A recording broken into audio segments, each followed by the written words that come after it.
সে পৃথিবীর সবচেয়ে ধনী কুকুর। $500 মিলিয়ন মূল্যের একটি ট্রাস্টের মালিক সে। নাম তার গান্থার 6। বাংলাদেশি টাকায় যা 4,305 কোটি টাকা। সে এই বিপুল পরিমাণ টাকা উত্তরাধিকার সূত্রে পেয়েছে তার মালিকের বাবার কাছ থেকে।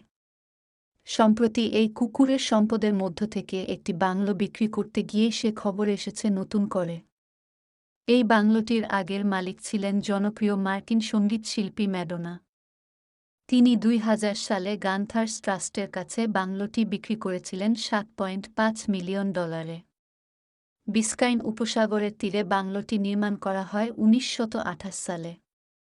সামনের দিকে রয়েছে চোখ ঝলসানো সৌন্দর্যের নীল সমুদ্র। বার্তা সংস্থা এপির এক প্রতিবেদন জানা যায়, 20 বছর পর 9 রুমের এই বিলাসবহুল বাংলোটির প্রাথমিক মূল্য নির্ধারিত হয়েছে $31.75 মিলিয়ন। গান্থারের এক কেয়ারটেকার কার্লা রিচিতেল্লি এপিকে বলেন, গান্থার ট্রাস্টি বোর্ডের একজন অন্যতম সদস্য।